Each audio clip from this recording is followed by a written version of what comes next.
kulanti wanaagsan kuna soo dhawaada xarunta telefishinka BBC London wararka caalamka waxa ugu waaweyn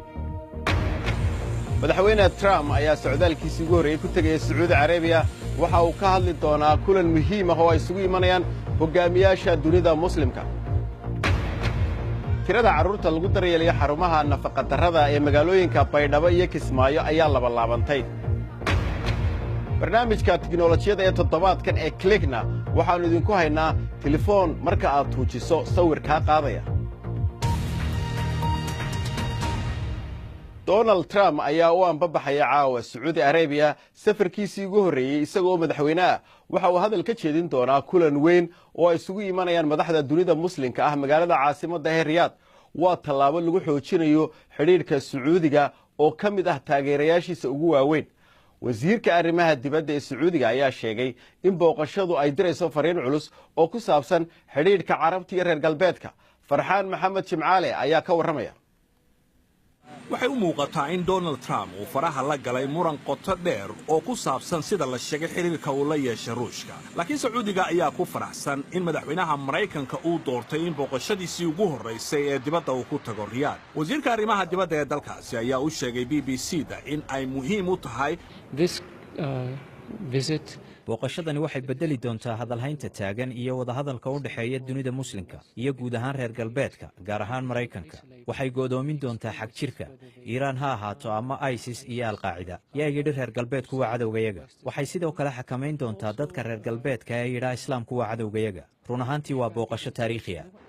Mr. Trump kuma hakan doono umana tagin kaliya Riyadh si uu la kulmo hogaamiyaasha boqortooyada Sacuudiga laakiin waxa uu ku soo dhaweyn doonaa madax kale oo imanaysa madaxweynaha ayaa sidoo kale la kulmaya dhammaan hogaamiyaasha khaliijka Sacuudigana waxa uu soo casuumay dhammaan wadamada Carabta iyo kuwa muslimka martigelinta boqorada iyo madaxweynayaasha ka socda dalalka islaamka iyo ninka hogaamiya dalka ugu awooda badan caalamka ayaa Sacuudigu waxa uu rajaynayaa in uu ku muujiyo kaalinta muhiimka ah ee uu ku leeyahay gobolka ilaa bilowgii madaxtinimada Trump Sacuudigu waxa uu ka mid ahaa taageerayaashiisa ugu waaweyn wax weyn kama uusan soo qaadin murankii ka dhashay qaraarkii dadka ka yimaada dalalka islaamka lagaga mamnuucay Mareykanka waxaana uu Sacuudigu sheegay inuu rumaysan yahay in Trump yahay madaxweynaha ay la shaqayn karaan waxay qabaan inay isku aragti ka yihiin dhanka militariga siyaasadda iyo dhaqaalaha iyo sidoo kale dagaalka ka dhanka argagixisada iyo waxa Sacuudigu u arko doorka Iiraan ku leedahay khalkhalgelinta bariga dhexe diidmada Trump ee ah in la qaado cunaqabataynta saaran Iiraan oo ah aragti uu kaga duwan yahay tii Barack Obama ee ahayd in is-afgarad lala yeesho Tehran ayaa sidoo kale Sacuudigu soo dhaweeyay waxaase jira walaac ah in muranka ka taagan Washington uu harayn doono booqashadan laakiin Trump booqashadiisa ayaa loo arkaa inay tahay bilow wanaagsan oo soo afjari doonta xiriirka madmadowga galay markii Obama madaxweynaha ahaa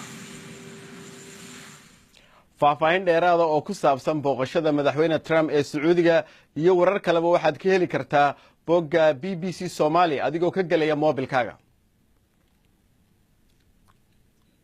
iyadoo xilliga roobabka gugu ay Soomaaliya ka curteen ayaa hay'adda lanqeyrta cas ee caalamiga waxay shaaca ka qaaday in carruurta lagu daryeelayo xarumaha gargaarku inay labalaabmeen magaalooyinka Kismaayo iyo Baydhabo abaarihii daba dheeraaday awgood kuwaasi oo ay ka dhasheen cunno yaraan carruurta aad u saameysay warbixintan oo inoo diyaariyay Qaalib Xasan Baaruud waxa ku jira sawirro carruur xaaladoodu liidato muddo badan Soomaaliya waxa ka jiray abaar ba'an oo daba dheer abaarta waxa ku caydhoobay Soomaali badan oo isugu jirta xoolo dhaqato iyo beeraley hadda qaybo badan oo dalka ka tirsan waxa qaboojiyay roobabkii guga laakiin meelaha qaar wali waxa ka taagan masiibooyinkii ka dhashay abaaraha tirada carruurta u liidata nafaqa darrada ee lagu dabiibayo xarumaha hay'adaha gargaarka ayaa haatan laabantay waxa aan ku soo aragnay xarumaha nafaqaynta Kismaayo iyo Baydhabo ee aan taageerno ayaa ah in tirada carruurta ee labada xarun soo gaartay ku dhow yihiin labalaab taasi oo sida cad ka timid cunno la'aanta hadda ka jirta Soomaaliya qaramada midoobay iyo hay'adaha gargaarka ayaa weli ka walwalsan nafaqa darrada xun ee ka taagan Soomaaliya hay'adaha ayaa hadda ku mashquul ah sidii loo daryeeli lahaa carruurta dhibban ee nafaqa darradu soo ridatay cunug markii uu soo galo aad u liito safiir uu yahay ama marasmas ama kuwaash kor uu yahay haddana ilaa iyo hista uu ka baxay sawirkiisa uu markii uu maamada ay markay imaanayso ama aabaha uu keeno ama hooyada ay keento ay leeyihiin cunugan waaba sii dhiman rabaay dhimisho ahaan leh inta u keenay ay leeyihiin marka dambena ayagoo qoslay ay faraxsan yihiin inta ay ka baxaan waa mid ay ugu farax badan tahay aniga naftirkeyga markaas aad u dareemay farxad inkastoo dhowaan roobab da'een haddana dhulku muddo dheer ayuu oomana ahaa cimiladuna way isbeddeshay sidaa daraaddeed ka soo kabashada abaartan ayaa muddo qaadanaysa dadka ay masiibadan xumi saamaysay siiba carruurta ayaa hadda u baahan gurmad degdeg ah bal iminkan aynu eegno qodobada kale ee ku jira wararka maanta ka qaybgalka codbixinta doorashada Iiraan ayaa la soo sheegayaa inay aad u sarreysay dawladda ayaa sii kordhisay wakhtiga codaynta TV-ga qaranka ee Iiraan ayaa ku warramaya in dad badan ay ku xoomeen meelaha codbixinta madaxweynaha qoyar socodka Xasan Ruuxaani ayaa la tartamaya wadaadka mayalka adag Ibraahim Ra'iisi kaasi oo ku dhowdhow hogaamiyaha ruuxiga ah Ayatullaahi Khamenei xeer ilaalinta Sweden ayaa sheegay inay laaleen baaritaan dembi kufsi ah oo lagu soo eedeeyay asaasihii hay'adda WikiLeaks ee siraha faafisa Julian Assange safaaradda Ecuador ee London ayuu ku xanibnaa tan iyo 2012 waxaana uu aad uga baqayay in loo gudbiyo Mareykanka laakiin weli waa la qaban karaa hadduu safaaradda ka baxo eedeymahaasi waa uu dafiri jiray lagu eedeynayo Assange madaxweynaha Faransiiska Emmanuel Macron ayaa booqanaya dalka Mali ee Afrikada Galbeed madaxweynaha Mali President Ibrahim Boubacar Keita ayay kula wada qaateen iyagoo ka wada hadlay arrimaha la dagaalanka kooxaha argagixisada ee islaamiyiinta sheegta madaxweyne Macron ayaa sheegay inuu wadi doono dagaalka argagixisada lagula jiro Mareykanka ayaa cabasho u gudbiyay Shiinaha kadib markii diyaarado Shiinihii ay ku soo xadgudbeen diyaaradaha ciidamada Mareykanka oo marayay biyaha caalamiga ah ee Shiinaha u dhow afayeen u hadlay ciidamada cirka ee Mareykanka ayaa sheegay inay arrintani kala hadleen Shiinaha iyagoo oo u sii mariyay dariiqyo diblomaasiyadeed iyo kuwa militariba tirada carruurta muhaajiriinta ah ee kaligood dunida u socdaala ayaa meel sare gaadhay qaramada midoobay ayaa ka digaysa in kuwa badan oo ka mid ihi ay khatar ugu jiraan inay dhiigmiirtaan dadka wax tahriibiya iyagoo carruurtaasi isku dayaya inay ka baxsadaan dagaalka iyo fakhriga ku habsaday dalalkoodii Suhayba Maxamed Badqas ayaa inoo haysa waxa qasab ku ahayd inay ka soo gudbaan 5 dal saddexdan wiil ee agoomaha ah haatan waxa lagu xanaanaynayaa xarun ku taal Athens Xamiid waa 15 sano jir walaalkii Cali waa 13 sano jir Murtaazna waa 12 sano jir waalidkood waxa lagu dilay weerar ay geysteen Taliban safar ay muddo bil ah ku soo jireen kadib wiilashan waxay halkan yimaadeen bishii Maarso safarkooda barkii way lugeynayeen oo waxa waday magafayaal ama kuwa dadka tahriibiya may jirin sabab aan Afghanistan u sii joogaa mar haddii hooyada iyo aabahay dhinteen dagaal iyo qarax baa ka socday dhibta ugu weyn waxay ahayd sida looga gudbayo xadka u dhaxeeya Pakistan iyo Iran 10 saacadood baanu lugeynay walaalahayna way daaleen oo way socon kari waayeen midkood baan degta ku qaaday socdaal khatar badan buu ahaa nolosha walaalahayna waanu baqay imika rajo kaliya baan qabaa taasoo ah in aniga iyo walaalahay aanu meel isugu tagno annagoo bad qabno faraxsan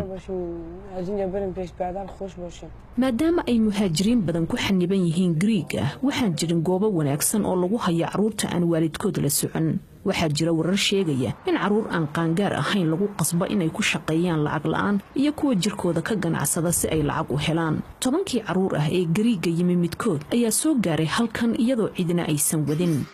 22 carruur ah ayaa hadda baranaya ciyaartan maamulaha xaruntan ayaa laftirkiisa asagoo wiil yar ah ka soo cararay Iiraan haatanna waa dhakhtar ku takhasusay cudurrada maskaxda carruurtan dhammaantood waxaa haya xanuun maskaxeed hurdo la'aan dagaal isjirdilid mana rabaan inay cunto cunaan ama dad la joogaan qaar ka mid ah waxaa baqdin ku haysa wixii ay soo mareen noloshooda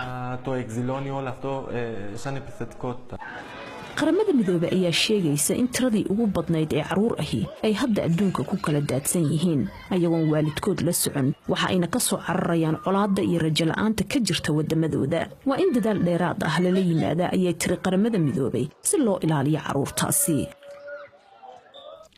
bal iminkana wararka ugu waaweyn ciyaaraha ee caawa aynu eegno hardanka horyaalka ingiriisku wuu dhammaaday bay u eg tahay laakiin tartanka kabaha dahabka ah ciyaartooyga ugu gooldhaliska badan wuu socdaa ciyaartooyga kooxda Tottenham Harry Kane ayaa 4 gool u dhaliyay kooxdiisa oo Leicester ku garaacday 6-1 xalay toole ciyaartii la ciyaaray natiijadan ayaa waxay ka dhigaysaa inuu isagu noqdo ninkay u badan tahay in la guddoonsiiyo kabaha dahabka ah weeraryahanka Son Heung-min ayaa 2 gool ee kale u dhaliyay Tottenham axaduna waa ciyaarihii ugu dambeeyay ee horyaalku ay yeelanayaan 4 kooxood ee lagu soo afjarayo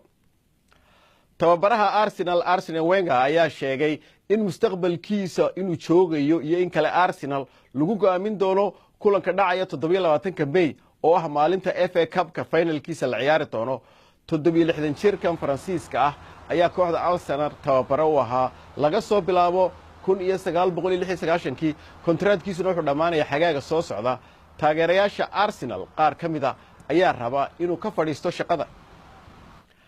dhanka kalena tababaraha Liverpool Jurgen Klopp ayaa sheegay in kooxdiisu ay go'aansatay ciday rabto inay soo iibsato xilli ciyaareedka soo socda kooxdani ayaa ku jirta kaalinta afraad ee horyaalka Ingiriiska isagoo quudareynaya inay ka qayb galaan tartanka horyaalada Yurub waxaana ugu dambeysay tartankaasi 2014 iyo 15 ciyaarihii la ciyaarayay oo ay ka galeen kaalinta labaad bal iminkana xagga tiknoolajiyada haddii aynu eegno dhakhaatiirta qalliinka ka shaqaysa ayaa mar dhow waxay adeegsan doonaan qalab casri ah oo qalliinka loo adeegsanayo oo la yidhahdo 3D warbixinta tiknoolajiyada ee click ee toddobaadkan waxaa inoo haya Axmed Xaaji Xasan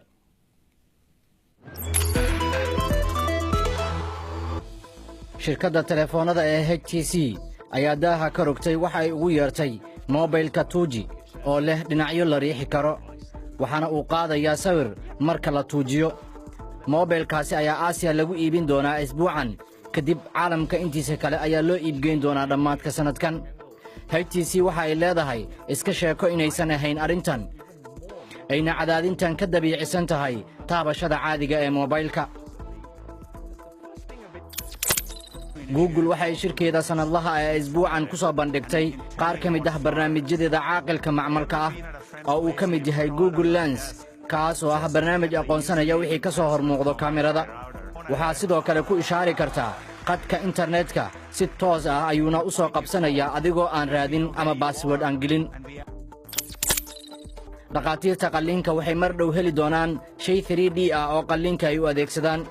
EcoPixel waa hannaanka daaweynta sawirka kaas oo dhaqaatiirta u sahlaya in jirka bukaanka iyo xubnihiisa ay ka howlgalaan ayagoo 3D adeegsanaya aasaasiyaashu waxay sheegayaan inaysan xaqiijin karin natiijo wanaagsan laakiin mid ka mid ah baarayaasha wuxuu BBC-da u sheegay in shaqada ay u fududaanayso xusuuso markii tiknoolajiyadda ay maraysa codka MP3 player hadda waxay noqon kartaa xilli la macsalaameeyo kadib markii shirkadda samaysay qaabka MP3 ee Fraunhofer ay sheegtay in codka noocaas ah tay ahaan uu ka hooseeyo heerka hadda ee AAC codka qaabka MP3-ga ah waxaa lagu sameeyey boqolaal shay sida iPod, Sony iyo Samsung Galaxy ugu dambeyntii caawana bal aynu eegno muuqaaladan cajiibka ah kuma habboona dadka qalbiga jilicsan dadka iska soo tuura meelaha dhaadheer ayaa ku tababaranaya buuraha Mexico iyagoo isu diyaarinaya tartanka lagu qabanayo Ireland bisha dambe ee iska soo tuurayaasha caalamiga ah Jonathan Prades oo Mexicana iyo David Coltoni oo Maraykana ayaa 24 mitir iska soo shalwiyay meel ku taala Cabo San Lucas ee gobolka Baja California haddii aan idin xusuusiyo qodobka wararka caawa ugu weynaa waa madaxweyne Trump oo u socdaalaya goordhow Saudi Arabia oo kula kulmi doona madaxda dawladaha islaamka qaarkood waa booqashadiisii ugu horeysay tan iyo markii xilka madaxweynenimada loo dhaariyay bishii January wararkan iyo kuwa ugu dambeeyayba waxaad kala socon kartaa oo aad ka helaysaa bogga bbcsomali.com intaas ayaanu barnaamijkayga caawa ku soo gabagabeynaynaa waxaanu idin leenahay waa mahadsantiin intaynu isniinta dib u kulmayno nabadgelyo